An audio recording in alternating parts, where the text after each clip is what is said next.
যে আমাদেরকে আমাদের নবী আলাইহিস সালাতু ওয়াস সালাম আমাদের কলবের ভেতরের ঈমান কতটুকু আছে না নাই আন্দাজ করার জন্য কিছু মূলনীতি বাতায় দিয়েছেন। তার ভেতর থেকে বহু থার্মোমিটার, বহু মেশিনের ভেতরে একটা মেশিন একটা মূল হিকমত, নিজের ঈমান আন্দাজ করার কৌশল হাদিস থেকে আপনাদের সামনে পেশ করেছি। আল্লাহর রাসূল বলেন, ক্বালা রাসূলুল্লাহ সাল্লাল্লাহু আলাইহি ওয়াসাল্লাম, ইযা সাররাতকা হাসানাতুকা ওয়া ইযা সাআতকা সাইয়্যাতুকা ফাআনতা মুমিন। আল্লাহর নবী বলেন, কৃত নেক কাজে যদি তুমি আনন্দিত হও আর ঘটে যাওয়া গুনাহে যদি তুমি পেরেশান হও, অর্থাৎ তুমি কোনো নেক কাজ করে ফেলার পরে যদি তোমার দিল আনন্দিত হয় আর ঘটে যাওয়া গুনাহের জন্য যদি তোমার হৃদয় অনুতপ্ত হয়, পেরেশান হয়, এই দুটি সিফত যদি তোমার ভেতরে বিদ্যমান রয়, তাহলে উম্মত তুমি নিজের ঈমান সম্পর্কে নিজে নিশ্চিত থাকতে পারো যে তোমার ভেতরে আসলে ঈমান আছে, অর্থাৎ তুমি মুমিন। আর আসমানে ঈমানের লিস্টে, মুমিনের লিস্টে তোমার নাম আছে। এটা আল্লাহর রাসূলের বাতানো একটা উসুল, নিজের ঈমান নিজে আন্দাজ করা। নেক কাজ করে খুশি হওয়া, অবশ্যই এখন গুনাহের কাজে খুশি বেশি। মুমিনের জামাত এখন পাপাচার করে খুশি হয়, জেনা বেবিচার করে তারপরে মিষ্টি খাওয়ায়। জমানা হইল এমন জমানা।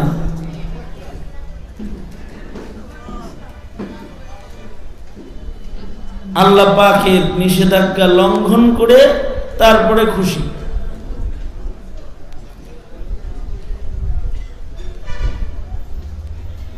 ফার্স্ট নাইট উদযাপন করে খুব খুশি,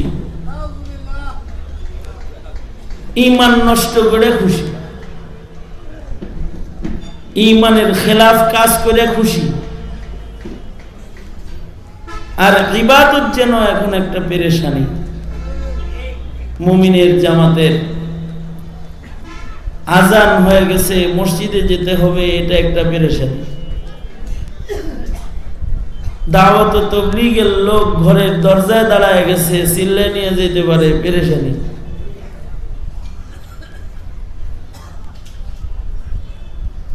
নেক কাজগুলা পেরেশানি, আর গুনাহ এটা এখন খুশি মুমিনের কাছে। এইটা এমন এক হালাত মুমিনের, যে এই অবস্থা যদি কোনো মুমিনের থাকে তাহলে আসলে সে নামে মুমিন, তার ভেতরে আসলে ঈমান নেই।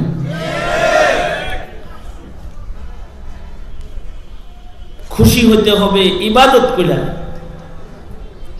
যেমন এই দিনের বেলায়ও অনেক কাজ ফেলে দিয়ে ওলামাদের মজলিসে, জিকিরের মজলিসে, নসিহতের মজলিসে আসার মওকা হয়েছে।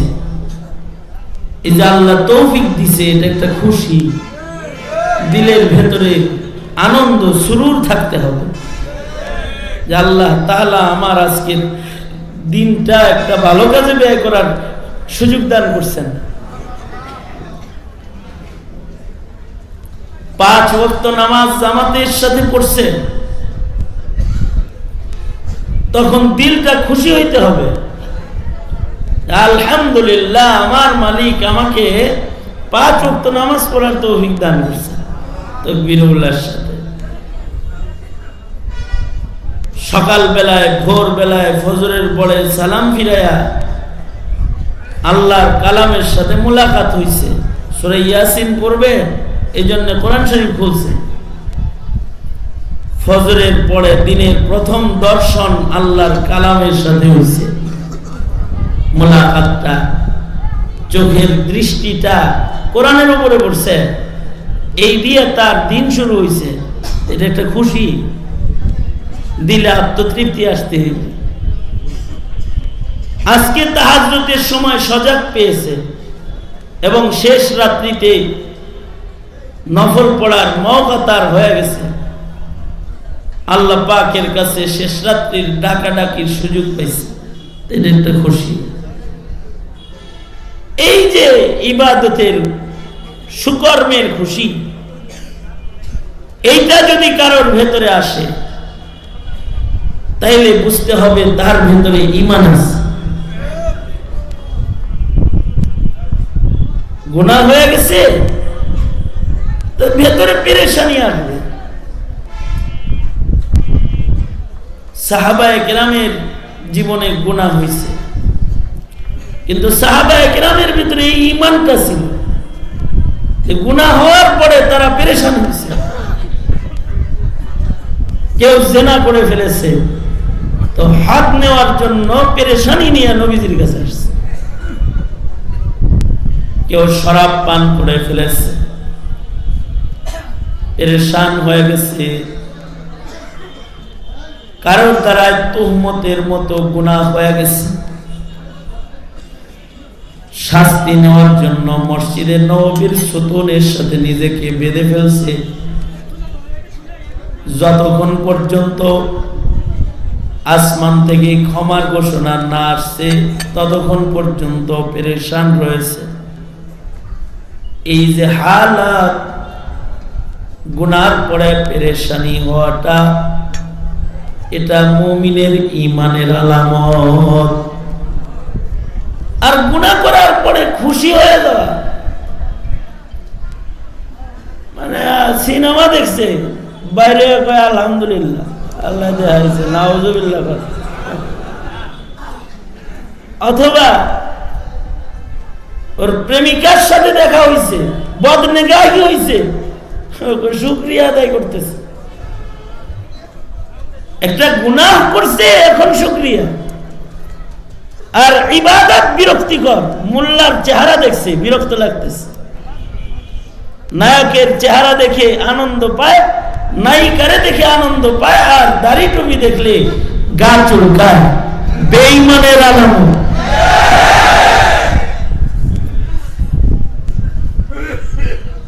এটা বদনজরি হয়ে গেল তো এটা হবে পেরেশানি। আমার দৃষ্টিটা কুনজর হয়ে গেল, খারাপ জায়গায় পড়ে গেল, পেরেশানি। এইটাই ঈমান। পহেলা জানুয়ারিতে আপনারা উলামাদের আয়োজনে একটা ইবাদতের পরিবেশে বসতে পারছেন, আলহামদুলিল্লাহ। বছরের প্রথম দিন দেশের বড় আলেমের সোহবতে আসতে পারছেন, জুনায়েদ বাবু নগরীরে দেখতে পারতেছেন, নায়ক দেখেন নাই কোন। এটা একটা খুশনসিব, সুকপাল, এটা একটা খুশি দিলের ভিতরে থাকতে হবে। এবং এই খুশিটার নাম কিন্তু ঈমান। আমরা তো এখন ঈমান কোনটা আর বেঈমানি কোনটা এইটা নিজেও জানি না, ছেলে সন্তানকেও জানাই না। একজন মানুষের জীবনের সবচেয়ে বড় সম্বল হলো, তুমি কি ভালো সাউন্ড সিস্টেম সব গানে দিয়ে দিছো আজকে? আওয়াজ ভালো করো না কে? তা একজন মুমিনের সবচেয়ে বড় সম্বল হলো তার জীবনের ঈমান। ঈমানের চাইতে দামি জিনিস আর কি আছে? যার ঈমান হেফাজত হয়েছে, ঈমান রক্ষণাবেক্ষণ করে সে নিয়ে যেতে পেরেছে কবরে, সে তো সফল হয়ে গেছে। হতে পারে দুনিয়ার জীবনে তার বাড়ি হয় নাই, গাড়ি হয় নাই, কিছু হয় নাই, কিন্তু ঈমান হেফাজত হয়েছে। কারণ যার ঈমান নাই তার জীবনের নেক কাজের কোনো মূল্য নাই, ভালো কাজের কোনো মূল্য নাই। আগে হলো ঈমান। ঈমানই যদি না জানে ঈমান কিভাবে হেফাজত হয়, কিভাবে চলে যায়, এটা যদি মুমিনের ইলম না হয়, তাহলে এই মুমিনটা হলো সবচেয়ে কপাল পোড়া মুমিন, যে ঈমানের দস্তরখানে জন্মগ্রহণ করার পরেও ঈমান যতন করে হেফাজত করতে পারে নাই। বাংলাদেশের 80% মুমিনের হালত হলো এখন এমন যে তারা ঈমানের দস্তরখানে জন্ম, কিন্তু ঈমান তাদের হারায় যায় খবর নেই। কি পরিমাণ মানুষ 31st নাইটের আনন্দ করেছে বাংলাদেশে গত রাত্রে, মানে হেসে খেলে খুশি চিত্তে আনন্দ চিত্তে ঈমান নষ্ট করছে। সংখ্যাটা কি পরিমাণ হতে পারে? তো 50% এর বেশি হবে না? 31st নাইট উদযাপন করেছে। উলামাদের সোহবতে যারা এর ভয়ঙ্কর হালত জেনে নিজেকে হেফাজত করেছে, এর সংখ্যা তো কম। দাওয়াত ও তাবলীগের মাধ্যমে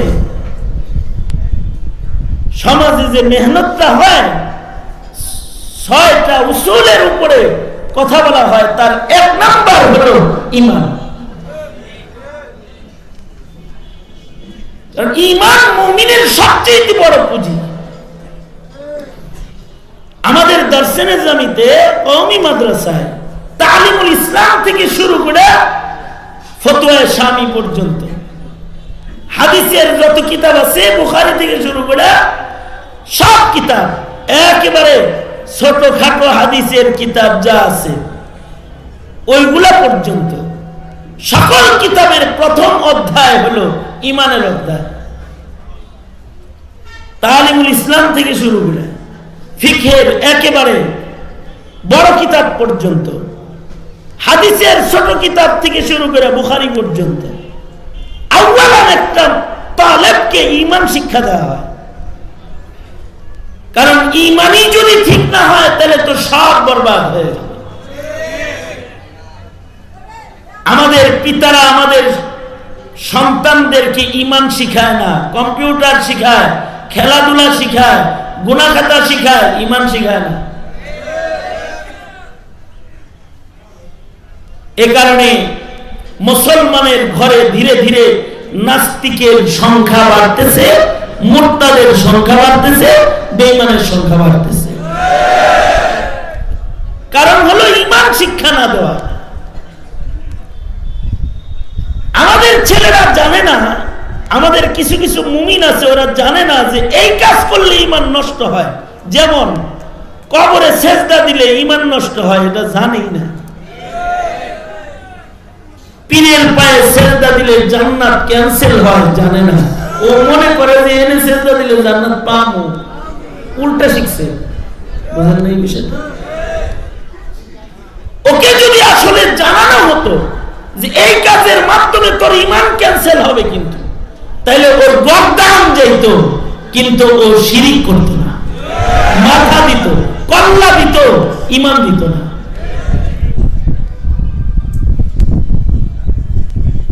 আমাদের এমপি মন্ত্রীরা পর্যন্ত জানে না কাদিয়ানীরা কাফের। এটা যে ঈমান, এই ঈমানটা শিখেই নেই। এটা যে একটা আকীদা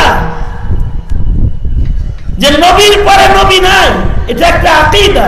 তাসদীক বির রাসূল বিজামি কামালাতিহি, নবীজির সকল কামালাতের উপরে বিশ্বাস, এটা যে ঈমান, এটা জানে না। অর্থাৎ আমাদের নবী শেষ নবী, আমাদের নবী শ্রেষ্ঠ নবী, কিয়ামত পর্যন্ত আমাদের নবীর পরে আর কোন নবী, জোরে বলেন, আরো জোরে বলেন, আরো জোরে করে বলেন। এইটা আকীদা।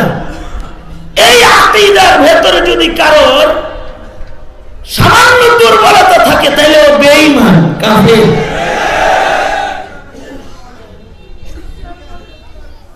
কাদিয়ানীকে কেউ নবী মানলো অথবা নবী মনে করলো তাহলে সে কাফের। আমাদের মুসলমানরা কাদিয়ানীকে অনেকেই কাফের মনে করে না, মনে করে যে হুজুররা কয় আসলে কতটুক ঠিক, এটা সন্দেহ আছে দিলের ভিতরে। সন্দেহ যদি নাই থাকতো হাটহাজারীর হযরত বলছেন দেখো মেনন সংসদে কাদিয়ানীর দালালি করলো, যদি সংসদের মিনিস্টার গুলা সবাই একুরেট ঈমান জানতো আর নবী পাকের আজমত শান কেমনে করতে হয় এই শিক্ষা যদি তাদের একুরেট থাকতো, আর ওদের যদি এটা ইয়াকিন থাকতো যে কাদিয়ানী কাফের, কাফেরের দালালি মেনন শাহজালালের দেশে সংসদে দাঁড়িয়ে দাঁড়িয়ে করতেছে, এটা যদি 100% জানতো তাইলে সব সাংসদগুলো গর্জে উঠে বলতো এই বেয়াদব মেনন কথা এক্সপান্স কর, তাছাড়া সংসদ থেকে তোকে সুস্থ অবস্থায় ঘরে যেতে দেব না। কিন্তু এমন কোন আওয়াজ মুমিন দিতে পারে নাই ইল্লা মাশাআল্লাহ 2-4 জন ছাড়া। এই যে দিতে যে পারলো না এর কারণ হলো ধারণা করে আসলে কি কাফের কি না। অথচ কাদিয়ানী সে নিজে নবী দাবি করেছে, সে বলেছে মাই নবী হু, নাউযুবিল্লাহ। কাদিয়ানী সে দাবি করে মাই মুহাম্মদ সে আফজাল হু, নাউযুবিল্লাহ। সে মুহাম্মদুর রাসূলুল্লাহ সাল্লাল্লাহু আলাইহি ওয়াসাল্লামের চেয়ে আফজাল, এটা দাবি করে। আমার নবী বিশ্ব নবীর চেয়ে আফজাল একজন আছে, তিনি হলেন আল্লাহ। আমার নবীর চেয়ে উত্তম একজন, তিনি কে? জোরে বলেন, আরো জোরে আওয়াজ করে বলেন, তিনি কে? আল্লাহর পরে শ্রেষ্ঠ মর্যাদার আসন আপনার আমার নবীর জন্য। এটা আহলুস সুন্নাতি ওয়াল জামার এটা একটা আকীদা। নবীজির সম্মান আল্লাহর পরে সর্বশ্রেষ্ঠ সম্মান আপনার আমার নবীর সম্মান। আল্লামা শেখ সাদি রহমাতুল্লাহ আলাইহি ওনার কাব্যের মাধ্যমে নবীর এই সম্মানটাকে বড় সুন্দর করে ফুটিয়ে তুলেছেন। বালাগাল উলা বিকামালিহি কাশাফাত দুজা বিজামালিহি হাসনাত জামিউ খিসালিহি সাল্লু আলাইহি ওয়া আলিহি। সর্বোচ্চ শিখরে যিনি নিজ মহিমায় কাটিল তিমির রাশি, যার রূপের আভায় চরিত্র মাধুরী তার অতি মনোরম। তারপরে তার বংশের পরে দরুদ আর সালাম। লা ইউমকিনুস সানাউ, লা ইউমকিনুস সানাউ, লা ইউমকিনুস সানাউ কামা কানা হাক্কুহু বাদ খুদা বুজুর্গ তুই কিসসা মুখতাসার। আল্লামা সাদি বলেন, ওগো সরকার, আপনার গুণগান, আপনার প্রশংসা হক আদায় করে করার যোগ্যতা আমি সাদির নাই। তবে আমি আমার কাব্য গাঁথনিতে সংক্ষেপে আপনার মর্যাদা এভাবে বলতে পারি, বাদাজ খুদা বুজুর্গ তো এ কিসসা মুখতাসার। আল্লাহর পরে সর্বশ্রেষ্ঠ যে আসনটা, এটা ওগো নবী আপনার জন্য আল্লাহ বরাদ্দ করেছে। এটা হলো বিশ্বনবীর মর্যাদার ব্যাপারে আহলুস সুন্নাতি ওয়াল জামার আকীদা। সেখানে কাদিয়ানী বলে ভাই মুহাম্মদ সে আফজাল হো, আমি মুহাম্মদের চাইতে উত্তম। সে দাবি করে আমি কোরআনের ভুল ধরতে এসেছি, সে দাবি করে আমি ইসলামকে সংস্কার করতে আগমন করেছি, এগুলো সে দাবি করে। বলুন তো এমন দাবিদার কেউ কি মুসলমান নাকি কাফের? জোরে আওয়াজ করে বলেন, আরো জোরে চিল্লায়ে করে বলেন। এই কাফেরকে যে কাফের মানে না ও কাফের, এই কাফেরকে যে কাফের বলে না সেও কাফের। এটা হলো মাসআলা। যখন এই মাসআলা জাতির সামনে, তখন যদি জাতির কেউ কেউ সন্দেহ করে যে কাদিয়ানীও মুসলমান কিনা, তাইলে তার ইমানের কোন দশা? তাইলে সে মুমিন হিসাবে কোন জায়গায় দাঁড়ানো? তার ইমানের কি হালত আছে? আমাদের মুসলমানদের ভেতরেও সংশয়। হুজুররা এত চিল্লায়, এই কবর পূজা, মাজার পূজা, পীর পূজা করবা না, ঈমান নষ্ট হবে। লাগে যে এটা পুঁজি না, অথচ সামান্য শিরকের মাধ্যমেও বান্দার ঈমান বরবাদ হয়ে যায়। শিরক এত জঘন্য গুনাহ, আল্লাহ তাআলা এটাকে বরদাস্ত করেন না। ইন্না শিরকা লাযুলমুন আযীম। মুমিন বুঝতেই চায় না যে এটা তার ঈমান বিধ্বংসী কাজ। দায়ী কারা? দায়ী কি হুজুর? হুজুর তো ওয়াজে প্রত্যেকদিন চিল্লায়। দায়ী কি দাওয়াত তাবলীগ? তারা তো প্রত্যেকদিন জামাত বের করতেছে আর ঈমানের কথা বলতেছে। দায়ী কি হক্কানি পীর সাহেব? উনি তো চিৎকার করতেছে। দায়ী হলো ও মুসলিম পিতা তুমি, যে তুমি তোমার সন্তানকে ঈমান শিক্ষা দিতে পারো নাই। হাসরের ময়দানে তুই আসামি হবি, তুই আসামি হবি। কেন ঈমান শিখাইলি না? নিজের সন্তানকে সব শিখাইছো, ঈমান শিখাও নাই। আমাদের সন্তান যদি ইয়াকিনী ভাবে শিক্ষা গ্রহণ করত যে মাজারে কিছু দেওয়া যাবে না, তাইলে কোন মাজারে মান্নত করতো না। শিরক ফিল খায়রাত। কি জন্য শিরক মাজারে দিছে একটা ছেলে পাবে। আমাদের শালিতে মিরপুরে অনেক গরু, অনেক ছাগল জমা হয়। কেউ ছেলে পাওয়ার আশায় দেয়, কেউ মেয়ে পাওয়ার আশায় দেয়। বলুন তো ছেলে মেয়ে দেওয়ার মালিককে? আরো জোরে আওয়াজ করে বলুন, মালিককে? এই যে ছাগল গুলা দিল, কারে দিল? এই ছাগল গুলা খাজা খাইছে না বাজিরা খাইছে? এই যে যারা ওখানে গাঁজা খায় এরা এইগুলো খাইছে। মাজার দিয়ে যারা ব্যবসা করে, ঈমান নষ্ট করার কাজে ব্যস্ত। মুহতারাম হাজিরিন, কেউ যদি শিরক ফিল ইলম করে, শিরক ফিল ইলম অর্থাৎ তার খাজা গায়েব জানে, এটা বিশ্বাস করে।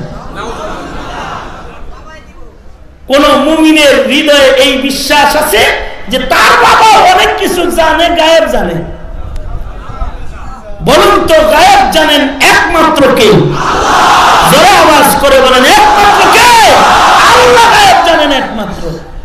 কিন্তু সে তার আকীদা যে তার বাবাও গায়েব জানে।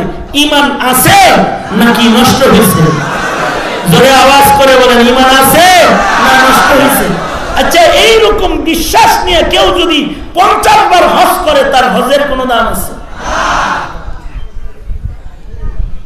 আল্লাহর রাসূলের কাছে এক সাহাবী আসছে, এসে বলে, ওগো আল্লাহর নবী, আমি আমার বাবার নামে বদলি হজ করতে চাই। হাবিবে কিবরিয়া বলেন, আমাদা আবুকা ফিল ইসলাম, তোমার বাবা কি ইসলামের ঈমানের হালতে ইন্তেকাল করেছে? সাহাবী বলে, না পয়গম্বর, আমার বাবা মুশরিক অবস্থায় মারা গেছে। আল্লাহর রাসূল বলেন, যেই বাবা ঈমান লইয়া কবরে যায় না, ওই বাবার নামে বদলি হজ করে তুমি হজ কই পাঠাবা। অর্থাৎ হাদিসে আছে, যতক্ষণ পর্যন্ত বান্দা মুমিন না হয় ততক্ষণ পর্যন্ত তার ডান পাশের আমলনামা খাতা খোলা হয় না। অথবা ঈমানের উপরে জন্মগ্রহণ করার পরেও যদি কোন মুমিন শিরিক করে, তখন তার ঈমানের খাতায় সরকার আল্লাহর পক্ষ থেকে সিল গালা হয়, কোন নেককার প্রবেশ করে না। সরকার যেমন কিছু কিছু প্রতিষ্ঠানে কানুনের খেলাফ হইলে তালা মেরে দেয়, কখনো কখনো আল্লাহ তাআলা বান্দার আমলনামার ভেতরে ডান পাশে তালা লাগায় দেয়, যে বান্দার কোন নেককার আমলনামায় ঢুকে না। কোন বান্দা যখন মুমিন হওয়ার পরেও যদি শিরকের মতো জঘন্য গুনাহ কোন বান্দায় করে, সাথে সাথে আমলনামা সিলগালা হয়ে যায়, আর তার নেকগুলো জায়গা মতো যায় না। ঈমান যার নষ্ট হয়ে যায়, তার আমলে কোনো লাভ হয় না। এ কারণে আল্লাহর কুরআনে আল্লাহ তাআলা যত জায়গায় আমলের কথা বলেছেন, তার আগে ঈমানের কথা বলেছেন। আগে ঈমানের কথা, পরে আমলের কথা। তার মানে ঈমান যার ঠিক, আমল তার উপকারী। ঈমান যার ঠিক নাই, তার আমল পাঠানোর জায়গা অ্যাকাউন্ট তার নাই, আমলের নেকগুলো জমা হওয়ার জায়গা তার নাই। এ কারণে যতন করো ঈমানের, সন্তানদেরকে ঈমান শিখাও, তোমার সন্তানকে শিখাও আল্লাহ ছাড়া আর কোনো ইলাহ নাই, আল্লাহ ছাড়া আর কোনো দাতা নেই, আল্লাহ ছাড়া আর কোনো ক্ষমতার মালিক অন্য কেউ নয়, সকল ক্ষমতার মালিক আল্লাহ। আল্লাহ ছাড়া ছেলে মেয়ে দেওয়ার ক্ষমতা আর কারোর নাই, একমাত্র মালিক আল্লাহ। হাত্তাকে আল্লাহর রাসূল উম্মতকে শিখায়েছে, তোমার যদি একটা জুতার ফিতাও ছিঁড়া যায়, তাহলে এই জুতার ফিতাটাও তুমি আল্লাহর কাছে চাও, আর বলো, আল্লাহ আমার জুতার ফিতাটা ছিঁড়ে গেছে, আমাকে আপনি মালে বরকত দেন। চাইবা তো আল্লাহর কাছে চাও, ডাকবা তো আল্লাহকে ডাকো।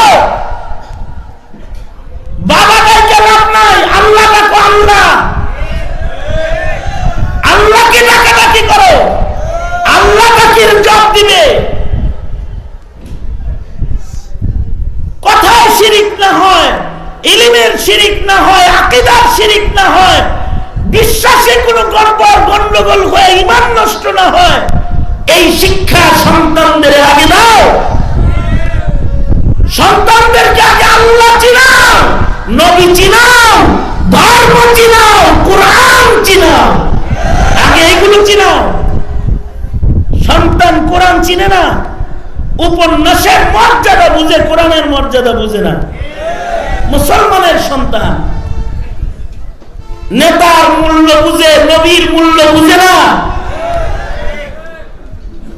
পূজার মূল্য বুঝে, ধর্মের উৎসবের, ধর্মের অনুষ্ঠানের মূল্য বুঝে না, ওয়াজের মূল্য বুঝে না, পূজার মূল্য বুঝে, 31st নাইটের মূল্য বুঝে, জুমার মূল্য বুঝে না, জুমার দিনের মূল্য বুঝে না। শিখায় নাই নিজের ছেলেকে এই ইবাদতের মূল্য। এই মূল্যায়ন, ধর্মীয় মূল্যবোধ নিজের সন্তানের কাছে পৌঁছে দিন। দোহায় লাগে, যদি পারতাম তো সকলের পা ধরে বলতাম, এই ভাই, আপন আপন জায়গা থেকে যার যার সন্তান, যার যার আহালের কাছে ধর্মীয় মূল্যায়নের শিক্ষা পৌঁছে দিন, শিক্ষা পৌঁছায় দিন। যদি ব্যর্থ হন তাইলে আপনার আমল আপনার জাহান্নামের কারণ, আর যদি সফল হন তাহলে আপনার আপনার জান্নাতের কারণ। বাচপন থেকেই শিখাইতে হয়। আমাদের দেশে আর একটা মানসিকতা অনেকের আছে, সেটা হলো মনে করে কি 40 বছরের আগে কোনো ইবাদত করা জরুরি না। অনেকেই মনে করে এখনো তো বয়স বেশি হয় নাই, পরে ধর্মনি কর্মনি,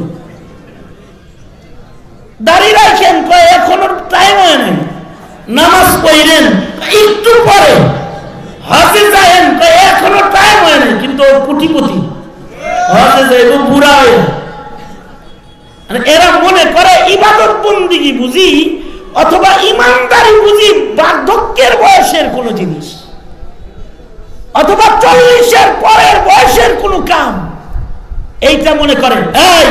এই মানসিকতার পরিবর্তন করো। বাচপনেই মুমিন হতে হয়, বাচ্চা বয়সেই মুমিন হতে হয়। ইবাদতের মূল্য বাচ্চা বয়সেই বুঝতে হয়। যার হয় না 9 বছরে, তার হয় না 90 বছরে।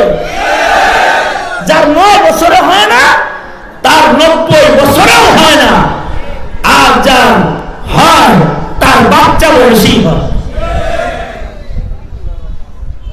এ কারণে সাহাবায়ে কেরামের বাচ্চা বয়সে ঈমান ভালো ছিল, ঈমানের শিক্ষাটা ভালো ছিল। আলহামদুলিল্লাহ, কওমি মাদ্রাসার বাচ্চাদেরও ঈমান ভালো, কারণ ঈমানের শিক্ষাটা ভালো। সাহাবায়ে কেরামের বাচ্চা বয়সে ঈমান ভালো ছিল। এক সাহাবী আসছে নবীজির কাছে, সাহাবী আর তরবারি দুইজন দাঁড়াইলে সমান সমান, মানে তরবারিটা দাঁড় করাইলে আর সাহাবীকে দাঁড় করাইলে মা সেম সেম, মানে পিচ্চি। নাম হারিস, সাহাবী। আয়েশা নবীজিকে বলে, ও আল্লাহর নবী, আমি যুদ্ধে যাব। আল্লাহর রাসূল বলেন, তোমার তো বয়স হয় নাই, যেতে পারবে না। সে কয়, না, আমাকে বাধা দিলেও আমি যাবই যাব। তা আল্লাহর নবী দেখলেন ঈমান এত বেশি যে যুদ্ধের মতো কঠিন ইবাদত বাচ্চায় করবার চাইতেছে। আল্লাহর রাসূল চুপ রইলেন। এক সাহাবী খোঁচা দিয়ে বলে কি, যা চইলা। নবী চুপ রইছে। আর সুকুত নিসফুর রিজা, এইটাই রাজির আলামত। চল যাই, চলে গেছে, যুদ্ধে গেছে। সাহাবীরা বাচ্চা বয়সেও যুদ্ধ করেছে, সাহাবীরা বাচ্চা বয়সে তাহাজ্জুদ করেছে, সাহাবীরা বাচ্চা বয়সে নামাজ তাকবীরে উলার হিফাজত করেছে, সাহাবীরা বাচ্চা বয়সে ইলমের গভীরতা হাসিল করেছে। বাচ্চা বয়সে আল্লাহর রাসূলের কাছে 2 সাহাবী আসছে, মুআজ মুআবিজ, দুটোটা বাচ্চা। আজও মদিনা শরীফে সাইনবোর্ড দেওয়া আছে, এই জায়গায় নবীজি বাচ্চা 2 মুমিনকে কুস্তি লাগাইছিলেন, সাইনবোর্ড লেখা আছে। এই দুটো বাচ্চা এসে বলে, আল্লাহর নবী, যুদ্ধে যাব।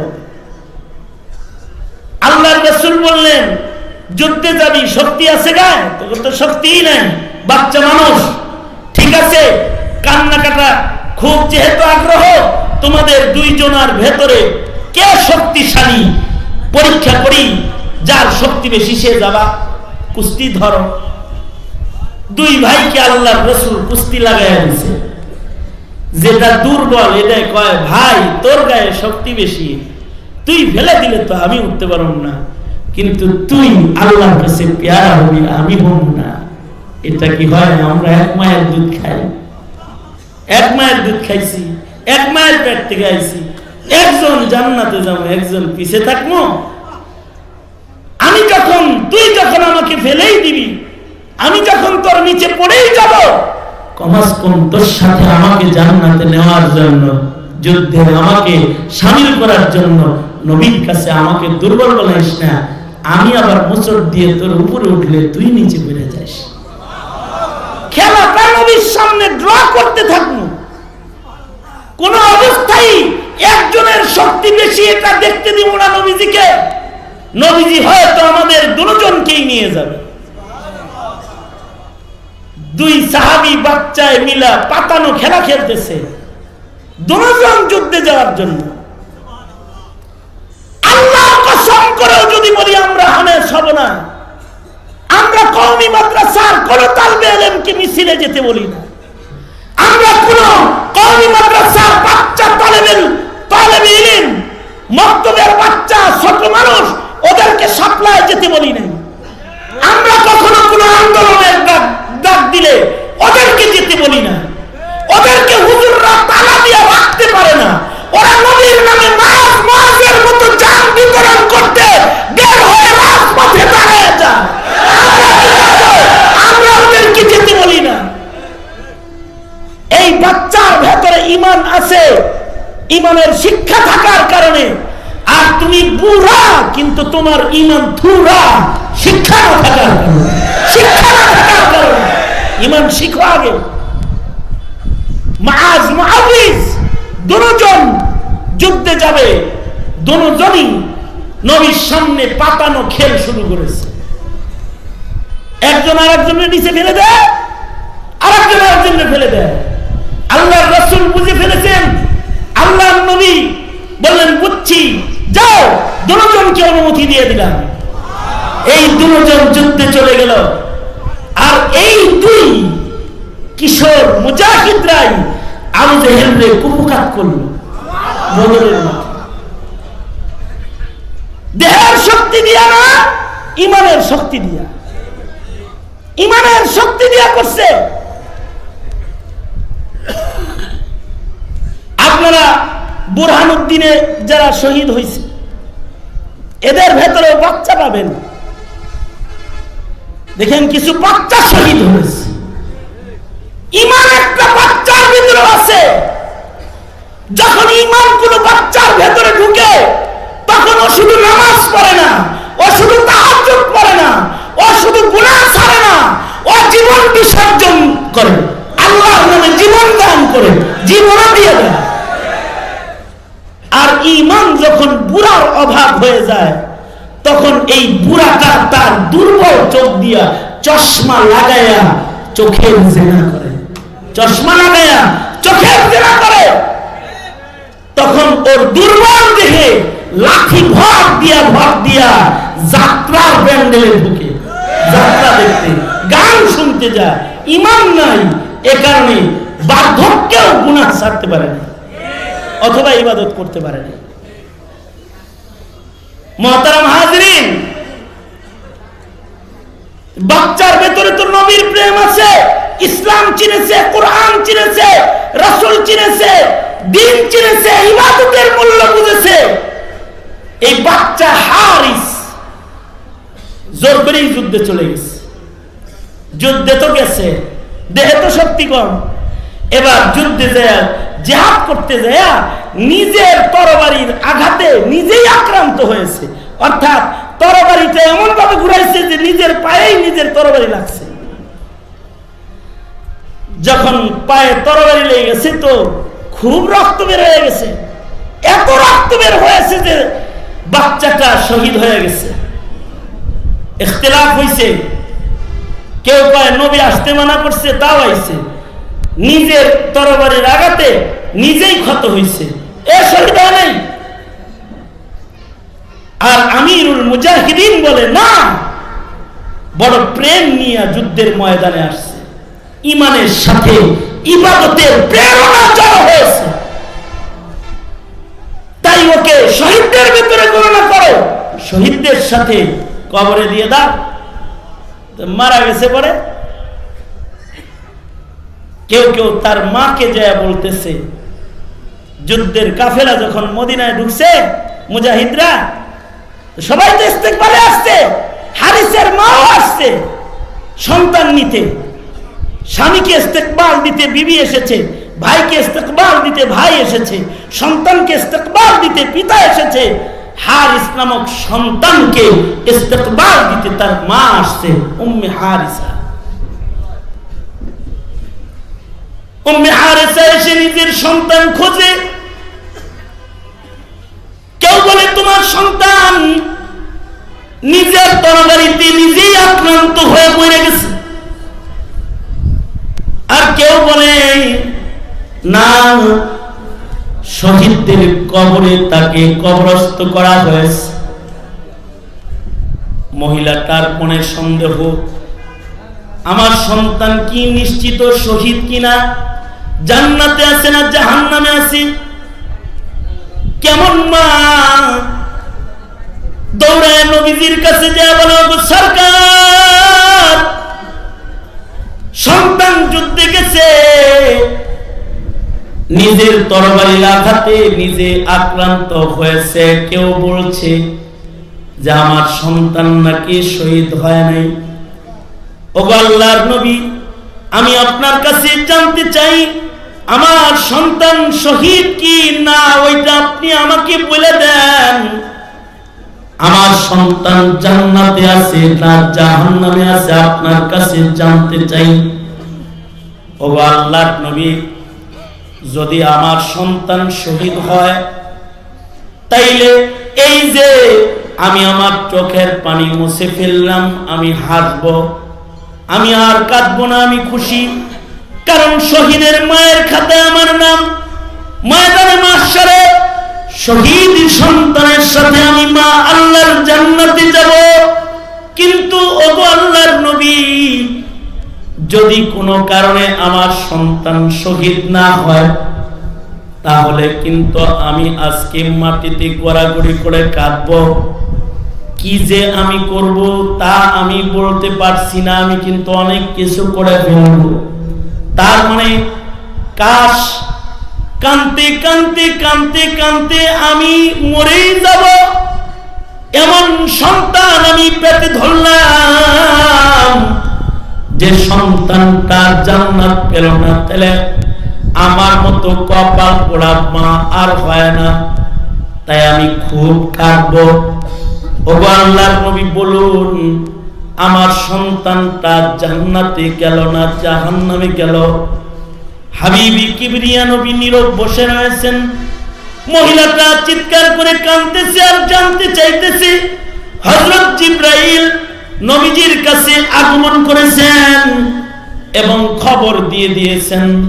আল্লাহর রাসূল মহিলাটাকে ডেকে বলতেছে, এই পাগলি মহিলা, আওয়াজ করিস নি, কাঁদিস নি, তোর সন্তান তো মুজাহিদ,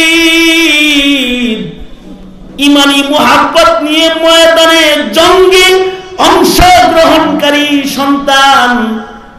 তোর সন্তানকে আল্লাহ তাআলা শুধু জান্নাত দিয়েছে তা না, আল্লাহ তো তোর সন্তানকে অনেকগুলো জান্নাত দান করেছে, ফেরদাউসের অনেকগুলো জান্নাত দখল করে তোর সন্তান আল্লাহর জান্নাতে বসে আছে। সন্তানকে জান্নাতে পাঠায় খুশি। আমরা কই পাঠাচ্ছি আমাদের সন্তানকে? আমাদের সন্তান কি জান্নাতমুখী নাকি জাহান্নামমুখী, এটা কি কখনো বিবেচনা করেছি? আমরা কি আমাদের সন্তানের ঈমান কখনো যাচাই করেছি যে আমাদের সন্তানকে আমরা কতটুকু ঈমান শিক্ষা দিলাম? মনে রাখতে হবে, মাদারীপুরের তৌহিদি জনতা, আমাদের যে শিক্ষা সিলেবাস স্কুল কলেজ ইউনিভার্সিটিতে আছে, স্কুল কলেজ ইউনিভার্সিটি বাইটা খাওয়াইলো কাদিয়ানি কাফের না মুসলমান, এ শিক্ষা কঠিন, আন্দাজ করা কঠিন। কারণ এই শিক্ষা সিলেবাস তো এতই দুর্বল, এতই দুর্বল, যেই শিক্ষা সিলেবাসের ভেতরে মিথ্যা পড়ানো হয় যুগের পর যুগ, যুগের পর যুগ। আজকে 8-এর বই নিয়ে আসো, 9-এর বই নিয়ে আসো, 10-এর বই নিয়ে আসে, এখানে মিথ্যা পড়ানো হয়। আমরা আঙ্গুল দিয়ে দেখাই। প্রাণী বিজ্ঞানের বই নিয়ে আসো, ডারউইনের ভ্রান্ত মতবাদ, মানুষ বানর জাতি তোমাদের পড়ানো। যে শিক্ষকে পড়ায় তোমরা ওই শিক্ষকরে বলবা যে স্যার এইটা পড়ান কে, আপনি কি বানর? জিগাইবা। উচিত ছিল তোমাদের এই আওয়াজ তোলার। ও শিক্ষামন্ত্রী, মিথ্যা বাংলার আর মানুষের নিসবতের গল্প বিজ্ঞানের বইয়ে ঢুকায় রেখেছো। এই চ্যাপ্টারটা কেটে দিয়ে ঈমান ঢুকাও। ঈমান ঢুকাও, মিথ্যা পড়াও কেন? যেই শিক্ষামন্ত্রীর কলম দিয়ে সিলেবাসের ভুল সংশোধন হয় না, ওই শিক্ষামন্ত্রীকেও তো বানরের বাচ্চা বলে গালি দেওয়া দরকার।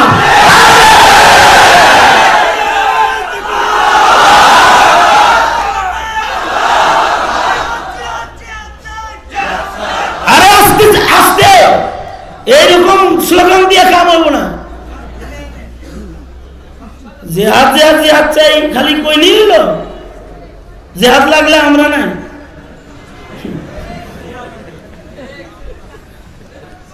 ধন্যবাদ। কিন্তু ঠিক নিজেকে যে আমরা এই আওয়াজও দেওয়া জানি না। আওয়াজ যদি ভালো করে দিতাম তাহলে শিক্ষামন্ত্রীর মাথা কালকে নড়তো। এখন আওয়াজ কানে গেলে টনক নড়তো। তোরা যারা এই বিজ্ঞানের বই পরিসর পরীক্ষা দিস, তোরাও তো স্বীকৃতি দাতা, তোরাও বানো। রাগ করিস না, আওয়াজ করিস না কেন? এ দাবি তুলতে পারিস না?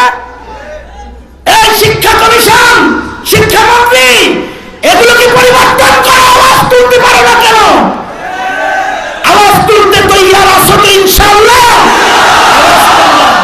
তাই যেই তোমাদের বানর বানায়, অথচ শোনো, এই বিজ্ঞান, যেই বিজ্ঞানের বইয়ে মানুষকে বানর জাতি সাব্যস্ত করে এখনো ডারউইনের মতবাদ পড়ায়, এই বিজ্ঞানের জাতের বিজ্ঞানীরাই, জেনেটিক সায়েন্স আসার পরে বিজ্ঞানীরাই গবেষণা করে বের করেছে মানুষের আদি পিতা কোনো বানর নয়, মানুষের আদি পিতা আরেকজন মানুষ।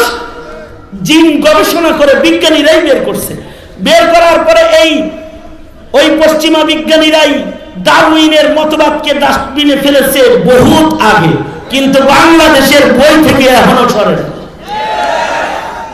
এই তো তোমার আমার শিক্ষা। এই শিক্ষার দ্বারা তোমার আমার ঈমানের উন্নতি আর কত হবে? সঙ্গত কারণে তাবলীগ জরুরত মনে করি, সঙ্গত কারণে কওমি মাদ্রাসা ভরে গেলে দরকার, সঙ্গত কারণে ঈমান শিক্ষা দেওয়ার জন্য মক্তবগুলোকে তাজা করা দরকার, তাজা করা দরকার। জাতিকে তো ঈমান শিক্ষা দিতে হবে, জাতির ঈমানকে তো বিশুদ্ধ করতে হবে, তাদেরকে তো শিরিক থেকে বাঁচাইতে হবে, তাদের জান্নাতের মালিকানাটাকে অক্ষুণ্ণ রাখতে হবে। মুহতারাম হাজিরিন, কাদিয়ানি কাফের এইটা তো শিক্ষা সিলেবাসে আমাদের নাই। তাই জেনারেল শিক্ষায় শিক্ষিত হয়ে কাদিয়ানি যে কাফের এটা বুঝে না, বুঝবেও না। ভার্সিটি বাইটা হইলেও বোঝা কঠিন। কিন্তু ছোট্টবেলায় মুমিনের ঈমান মজবুত করার জন্য পিতার কিছু দায়িত্ব আছে, সেই দায়িত্বগুলো পালন করুন। ঘরে ঘরে লিখে রাখুন কাদিয়ানিরা কাফের, লিখে রাখুন। পড়াইতে হবে না, স্লোগানের মাধ্যমে শিখান। জয় বাংলার পরে যে জয় বঙ্গবন্ধু বলতে হবে, এই কথাটা কোনো কিতাবের ভিতরে নাই, কিন্তু এই কথাটা লিখে লিখে শিখানো হয়েছে। এখন বাচ্চাদেরকে জয় বাংলা বললে ওরা এমনি অটো বলে জয় বঙ্গবন্ধু। এটা কোনো বইয়ে নির্দেশ দেওয়া নাই যে বলতে হইব, কিন্তু জানে। কেমনে জানে? স্লোগানে স্লোগানে জানে, লেখায় লেখায় জানে। আজ থেকে যত পুস্টার তোরা করবি মুসলমানেরা, সব পুস্টারে লিখে দিবি কাদিয়ানিরা কাফের। যত দোকানের সাইনবোর্ড লাগাবি, সব দোকানের সাইনবোর্ডে লিখে দিবি কাদিয়ানিরা কাফের। তোরা যত লেখা লিখবি বাড়িঘর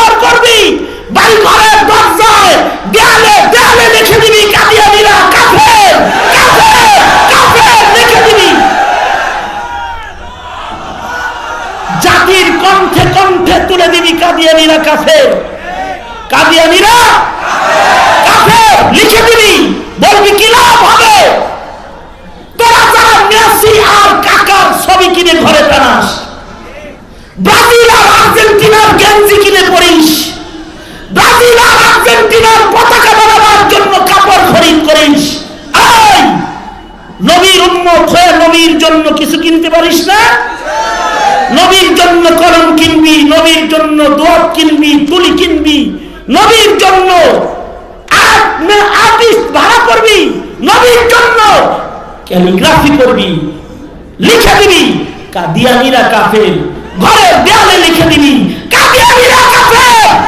তোর ছেলে লেখা দেখে দেখে দেখে দেখে বড় হবে, বাচ্চা বয়সে দেখতে থাকবে কাদিয়ানীরা কাফের, বাবা লিখে গেছে। একদিন তুই কবরে ঘুমায় থাকবি, কিন্তু তোর সন্তান যখন ইউনিভার্সিটিতে যাবে আর কোন কাদিয়ানী যখন তাকে কাদিয়ানীর দাওয়াত পেশ করবে, তখন বলবে বাবা আমার কবরে শুয়ে আছে, মাদ্রাসায় আমি পড়ি নাই, কিন্তু বাবার লেখা দেখে আমি চিনি তোরা কাদিয়ানী, তোরা কাফের। কাফের কাদিয়ানীর সাথে আমার সম্পর্ক হতে পারে না।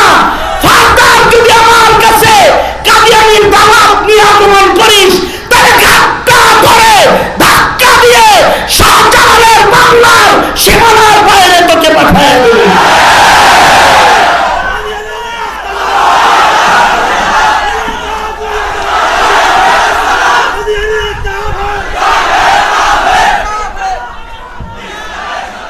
এই মুসলমানেরা স্লোগান দেওয়া শিখতে হয়, স্লোগান দেওয়া শিখতে হয়।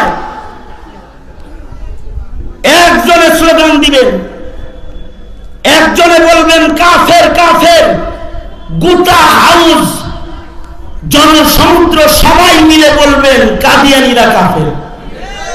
একজনে বলবেন নবীর পরে নবী নাই, গোটা হাউস সকলে মিলে বলবেন সংসদে আইন চাই। একজনে বলবেন নবীর পরে নবী নাই, সবাই বলবে সংসদে আইন চাই। একজনে বলবেন কাফের কাফের, সবাই বলবে কাদিয়ানীরা কাফের। বলেন তথা দিনদার মুমিনেরা অর্থ ব্যয় করে ঘরের দেয়ালে দেয়ালে লিখে রাখবি তো তোরা?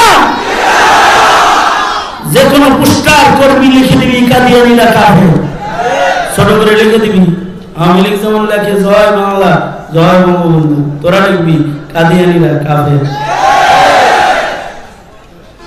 রাজনীতি যারা করেন তারাও লিখে দিবেন কাদিয়ানীরা কাফের। এই দেশের কাদিয়ানীর ভোট দিয়া কমিশনার, আপনি কমিশনার না। এদেশে কাদিয়ানীর ভোট দিয়া আপনি চেয়ারম্যান মেম্বারও না। এদেশের কাদিয়ানীর ভোট দিয়া কেউ সংসদের সাংসদ না। লিখে দিবেন এটা যে কাফের কাফের কাদিয়ানীরা কাফের। আমির হেফাজত আল্লামা আহমদ শফি বলেছেন বিভাগীয় ভাবে সম্মেলন করা হবে 8 বিভাগে 8টা। সারা দেশের মুসলমানের কণ্ঠে কাদিয়ানী কাফের স্লোগান তুলে দিতে হবে। এবং আহমদ শফি ঘোষণা দিয়েছেন এরপরে তিনি মাননীয় প্রধানমন্ত্রীর কাছে নিজে যাবেন এবং উনি দরখাস্ত পেশ করবেন রাষ্ট্রীয়ভাবে ঘোষণা দেওয়ার। আহমদ শফি বলেছে আমার বুড়া বয়সের শেষ তামান্না হলো কাদিয়ানীকে হাসিনা হয়তো সংসদে পাশ করে কাফের ঘোষণা রাষ্ট্রীয়ভাবে করবে, অন্যথায় আমি 17 কোটি মুসলমানকে আবার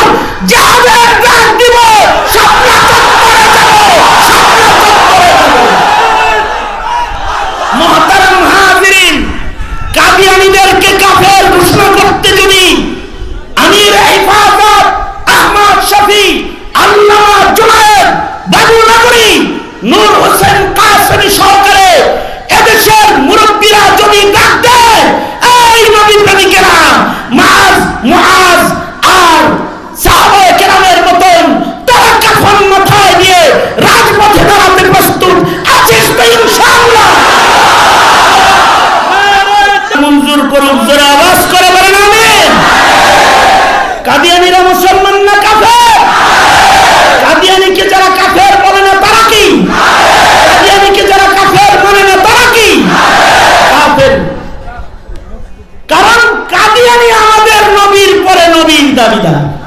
ঠিক কিনা যারা আওয়াজ করে বলেন। আমরা যেমন আমাদের নবীকে শ্রদ্ধা করি, তেমন আমরা সকল নবীদের উপরেও ঈমান সংরক্ষণ করি। ও মালাইকাতিহি ওয়া রুসুলিহি ওয়া কুতুবিহি, শুধুই মাত্র পূর্বের যুগের নবীদের উপরে আমরা ঈমান রাখি তা না, আমরা নবীদের আজমত শান, নবীদের মুজিজা এবং নবীদের কিতাবের উপরেও ঈমান রাখি। এ কারণে আহলুস সুন্নাত ওয়াল জামাআহ নিজের নবীকে যেমন গালি দিলে বরদাস্ত করে না, তেমন অন্য কোন নবীর দোষকেও ধরলে তার ওই অবস্থাটাও বরদাস্ত করে না। যেমন সাদ সাহেবকে উলামায়ে কেরাম ধরেছে কেন? সাদ সাহেবের জিহ্বা লম্বা, জবান লম্বা। এই দেশে যেমন কিছু পাবলিকের জবান লম্বা, পাবলিকের জবান লম্বা হইল, এদের লম্বা জবান দিয়ে এরা আহমদ শফিকেও ধরতে দেরি করে না, আলেম উলামাকেও ধরতে গালি দিতে দেরি করে না। জবান যেমন লম্বা, তারা লম্বা জবানে যেমন উলামাদেরকে গালি দেয়, সাদ সাহেবের বিভিন্ন বয়ানে তিনি নবীদেরকে ধরে ফেলে। মুসা আলাইহিস সালামকে ধরে ফেলেছে, সুলাইমান আলাইহিস সালাতু ওয়াস সালামকে নামাজ কাজাকারী হিসেবে জাতির কাছে পেশ করেছে। হযরত সুলাইমান আলাইহিস সালাম নামাজ কাজা করছে, আসরের নামাজ, ঘোড়া দেখতে যায়, মানে দুনিয়া দেখতে যায়, আল্লাহকে হারায় ফেলেছে, নামাজ কাজা করে ফেলেছে, এভাবে পেশ করেছে। এই সমস্ত কারণে সাদিয়ানি ফেরকা ভ্রান্ত ফেরকা, কারণ তাদেরও কিছু বক্তব্যের দ্বারা ঈমান আক্রান্ত হয়, নবীদের প্রতি আজমত সম্মান নষ্ট হয়। সাদ সাহেব এমন কিছু ফতোয়া দিয়েছে যে সকল ফতোয়ার দ্বারা উলামাদের ইজ্জত জাতির সিনাত থেকে বের হয়ে যায়। মৌলবীদের বেতনের টাকাকে বেশ্যার কামাইয়ের চাইতে নিকৃষ্ট সে বলেছে। তার মানে এই দেশের মুসলমান মুমিনের হৃদয় থেকে নবীর ভুল ধরে নবী সরান না, খালি মৌলবী সরানের বিশাল এক এজেন্টের জিম্মাদারি সাদ সাহেব নিয়ে বসে রয়েছে। এইটা যদি আমরা বলি তাইলে আমরা হই দোষী, কিন্তু মন্ত্রী বললে, মন্ত্রী নিজে বলছে যে তোমরা যে বিদেশি টাকা খাও আমরা জানি, মন্ত্রী বলেছে, মন্ত্রী নিজে বলেছে ওরা তো ইহুদি নাসারা টাকা খায়, এগুলো আমি জানি, উনি নিজে বলেছে। সংগত কারণে দাওয়াত ও তাবলীগের দ্বারাই তো ঈমান ঠিক হয়, আমল ঠিক হয়। মগর দাওয়াত ও তাবলীগের ওই গোষ্ঠী যারা জাতির ঈমানকে নষ্ট করার প্রয়াস চালায়, ওদের সাথে দাওয়াত তাবলীগে গেলে ঈমান নষ্ট হয়ে যায়। সারা জীবন ভর মুসলমানরা নিজের পকেটের টাকা দিয়া দাওয়াত তাবলীগের কাজ করলো, নিজেরটা পরে রেখা দাওয়াত তাবলীগের নিল। আর এখন দেখতেছি যে দাওয়াত তাবলীগে গার্মেন্টসের শ্রমিক টাকা দিয়ে আনা হয়, এমনকি নিজেরা ফ্রি খাওয়া ফ্রি থাকা লোক দেখায়া গ্রাম থেকে মানুষ কালেকশন করে ইস্তেমা নেওয়ার ব্যবস্থা করা হয়। মুহতারাম হাজিরিন, এমন ভ্রান্ত অবস্থান থেকে বেরিয়ে আসতে হবে, উলামাদের সাথে থাকতে হবে, ইনশাআল্লাহ। থাকবেন তো ইনশাআল্লাহ? আল্লাহ তাআলা আমাদের সবাইকে তৌফিক দান করেন।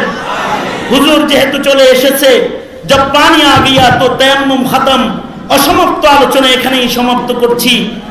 আল্লাহ তাআলা মওকা দিলে কখনো আলোচনাকে পূর্ণ করা হবে ইনশাআল্লাহ।